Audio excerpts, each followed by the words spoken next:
Estamos ya, hermanos, en el cuarto domingo de Pascua.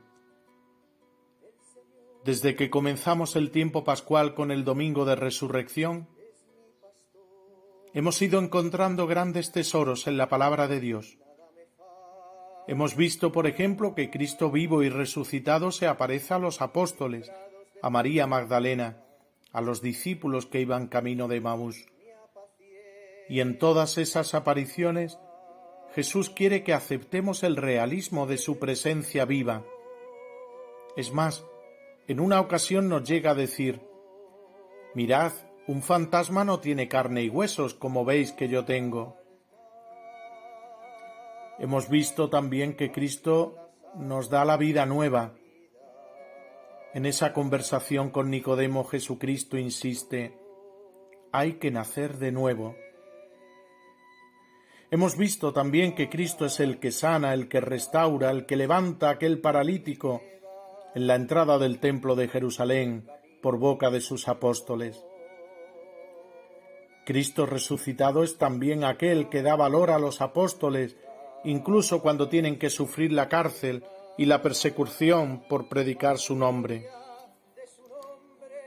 Jesús, en el capítulo 6 de San Juan, se nos ha presentado como el pan de vida y como verdaderamente nos alimenta y nos da la vida eterna. El que come mi carne y bebe mi sangre tiene vida eterna. Y al contrario, si no coméis mi carne y no bebéis mi sangre, no tenéis vida. Esta pluralidad de imágenes de Cristo nos muestra que somos amados de muchas maneras. Así como un esposo enamorado expresa su dulzura con palabras, con caricias, con gestos, así Jesucristo manifiesta su amor a la Iglesia con muchos lenguajes. Pues bien, dentro de todas estas imágenes, el cuarto domingo de Pascua nos trae otra imagen, la imagen de Cristo buen pastor. Es una manera de ver a Cristo y también de vernos nosotros, porque quien dice que Cristo es el Señor se está reconociendo como siervo de Cristo. Quien dice que Cristo es la cabeza está reconociendo como miembro de su cuerpo, que es la Iglesia. Y quien dice que Cristo es el pastor, reconocemos lo que diremos en el Salmo responsorial de la misa: somos su pueblo y ovejas de su rebaño. Es decir, que esta celebración del cuarto domingo de Pascua no solo es para contemplar a Cristo como buen pastor, sino también para mirarnos a nosotros desde Él y reconocer la verdad de lo que somos. Somos su pueblo y ovejas de su rebaño. Pero en este domingo Jesús se sirve también de otra imagen para aplicársela a Él mismo, y es la imagen de la puerta. Nos dice: yo soy la puerta de las ovejas. Quien entre por mí se salvará y podrá entrar y salir, y encontrará pastos. ¿Qué significa que Cristo es buen pastor? Hay como 5 verbos que nos pueden ayudar a ver la riqueza que está contenida en esta imagen del pastor. ¿Cuáles son estos 5 verbos? Primero, el pastor reúne al rebaño. Segundo, el pastor guía al rebaño. Tercero, el pastor alimenta al rebaño. Cuarto, el pastor defiende al rebaño. Y quinto, el pastor sana a las ovejas de su rebaño. Hoy es un buen día para que demos gracias a Dios por los buenos pastores que Dios ha puesto en nuestro camino. Hoy es un buen día para dar gracias a Dios por nuestros sacerdotes, por los seminaristas, llamados a ser pastores según el corazón de Cristo, buen pastor. Pero vayamos a cada uno de los verbos. En primer lugar, el pastor reúne al rebaño. Lo propio del pecado es la división. Lo propio del odio es la división. Lo propio de la venganza es la división. Donde hay explotación siempre hay explotador y explotado. Donde hay opresión siempre hay opresor y oprimido. En cambio, cuando llega Cristo y instala su evangelio en los corazones, entonces descubrimos que somos hermanos, con distintos carismas, con distintos talentos, pero hermanos reunidos bajo el único pastor. El primer acto por el que Cristo reúne el rebaño es en la Santa Misa, cuando todos nos damos cuenta de que todos somos pecadores y en ese sentido Él nos redime, nos reconcilia con el Padre. Como decía la fundadora de los focolares, Chiara Lubich, el secreto es que Jesús esté en el centro. Segundo verbo, Cristo nos guía. ¿Cómo nos guía el Señor Jesús?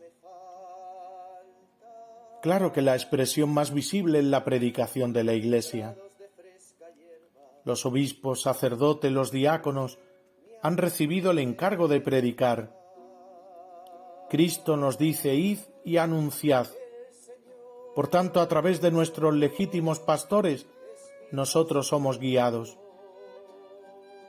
Pero algo muy importante es que la guía de Cristo, antes de encontrarla fuera, la tenemos que encontrar dentro.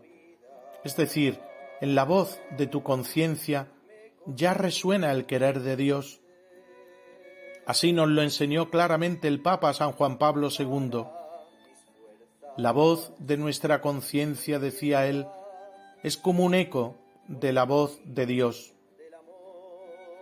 Nos guía sobre lo que es el mal y cómo debemos evitarlo, y cuál es el bien y cuánto debemos buscarlo.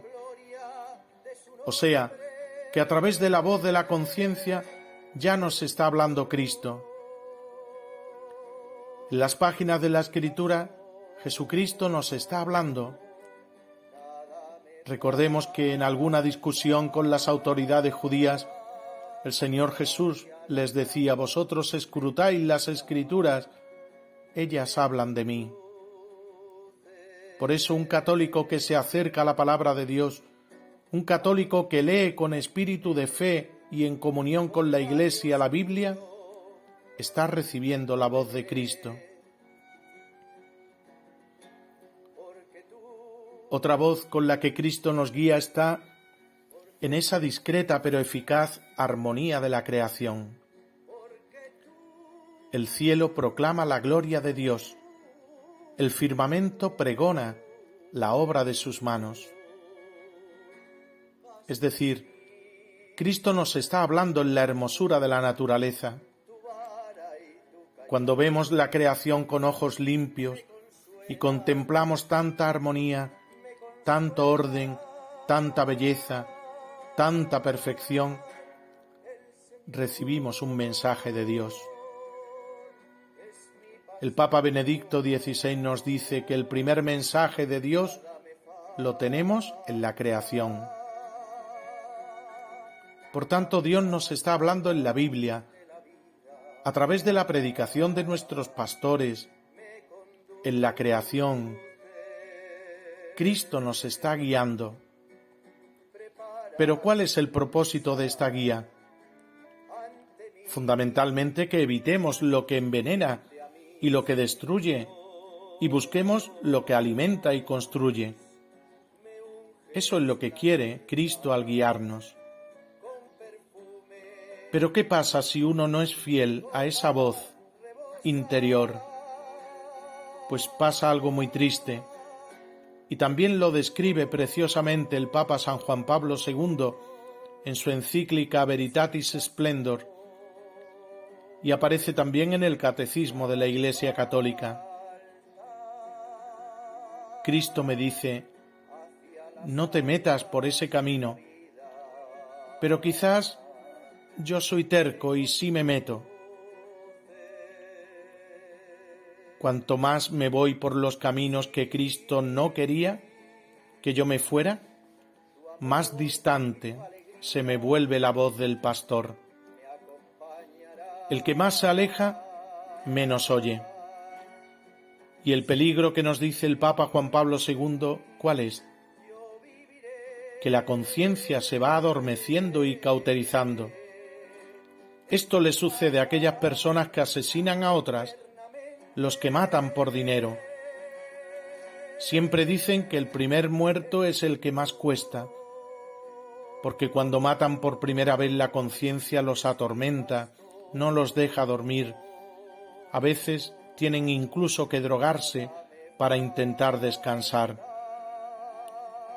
Pero cuando repiten esa acción abominable muchas veces, ya matan como cualquier cosa. Es decir, la conciencia se les ha adormecido, se les ha cauterizado. Esto sucede, hermanos, cuando nos alejamos de Cristo, buen pastor de nuestras vidas.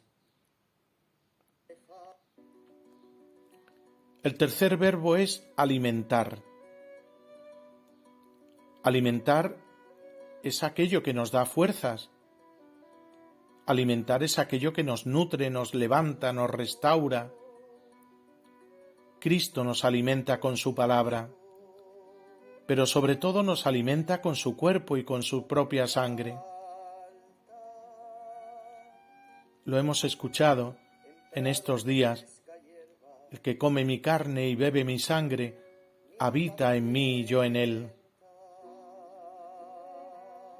Con estas expresiones, Cristo nos está mostrando cuál es el verdadero alimento. Todos los demás alimentos que comemos se quedan en esta tierra, pero el pan de vida es distinto. San Agustín nos da una explicación muy hermosa. Lo que tú comes del alimento natural es asimilado por tu cuerpo. En cambio, cuando tú comes el cuerpo de Cristo, eres tú el que eres asimilado por Él, y Él te convierte en algo suyo. El cuarto verbo es